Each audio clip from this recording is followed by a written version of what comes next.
Hello mga kamamis, good evening. Welcome to my mini vlog.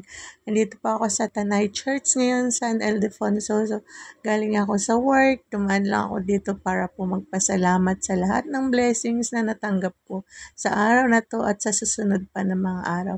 So, makikita mo ito po yung decoration nila nung Christmas.